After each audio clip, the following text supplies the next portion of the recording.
Hello everyone. तो स्पॉन्डाइलोआर्थ्रोपेथिस में हम दूसरा टॉपिक स्टार्ट करने जा रहे हैं, जो कि है पेरिफेरल स्पॉन्डाइलोआर्थ्रोपेथी, जिसमें फर्स्ट टाइप और मोस्ट कॉमन टाइप है वो है रिएक्टिव आर्थराइटिस यानी कि रिटर्स सिंड्रोम। ठीक है, अगर आपने इसके पहले वाले एपिसोड नहीं देखे हैं तो वो जाके देख लीजिए, उसके ऊपर से ही ये समझ आएगा। ठीक है, इसमें क्या है, इसमें ये तीन चीज़ें याद रखनी है। ये फ्रेज है, जो पेशेंट होता है can't see, can't P and can't climb a tree. ठीक है, तो इसका मतलब क्या है, यूवीआइटिस, तो यहाँ पे कंजक्टिवाइटिस भी हो सकता है।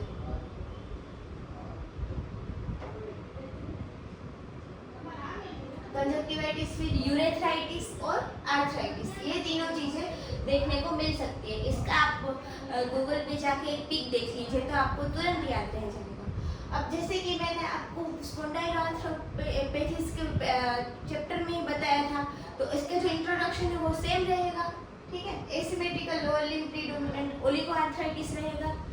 एज होगी 20 to 40 ईयर्स, 30 to 50% में एक्सियल इन्वॉल्वमेंट होगा, हो सकता है। ठीक है, बाकी तो पेरिफेरल होगा। HLA-B27 पॉजिटिव है, सारी स्पॉन्डाइलोआर्थ्रोपेथिस और मेल डोमिनेंट है। ये ऑटोइम्यून कंडीशन ऐसी है जो मेल डोमिनेंट है, जो स्पॉन्डाइलोआर्थ्रोपेथिस वाली है वो, बाकी सारी वो फीमेल डोमिनेंट है। कोज क्या है, मोस्ट कॉमन कोज है क्लेमाइडिया ट्रैकोमैटस। ये बहुत इंपॉर्टेंट क्वेश्चन है नीट पीजी और नीट एसएस के लिए। फिर E coli, Neisseria gonorrhoea, patient आपके पास प्रेजेंट कैसे करेगा, आफ्टर 2 to 3 वीक जीआईटी और यूरिन ट्रैक्ट का इन्फेक्शन के बाद प्रेजेंट करेगा। फिर ये कम्प्लीटली क्लिनिकल डायग्नोसिस है।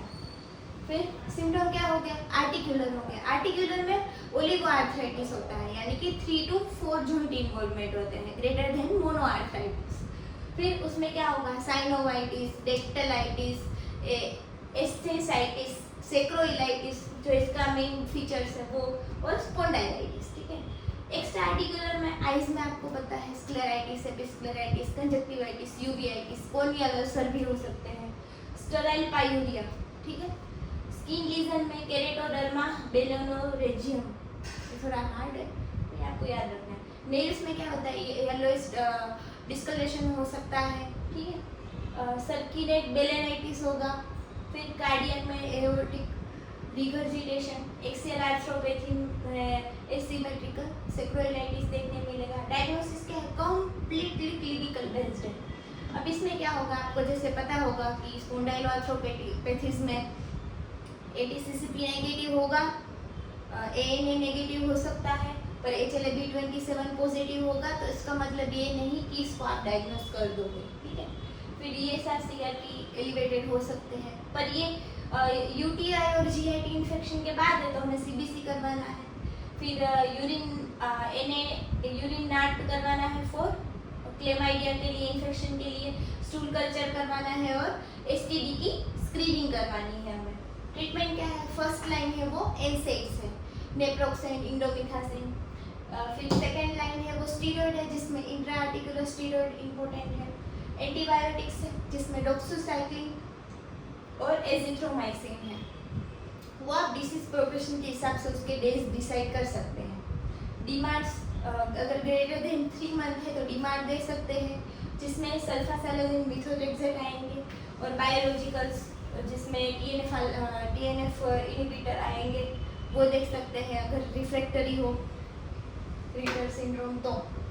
आई होप कि आपको ये समझ में आ जाएगा। आप एक बार स्पॉन्डाइलोआर्थ्रोपेथिस का चैप्टर देख लीजिए, उसके बाद ही ये करें तो बहुत ही इजी है ये। तो ऐसे वीडियोस के लिए मेरे चैनल को लाइक करें, शेयर करें, कमेंट करें, सब्सक्राइब करें। Thank you for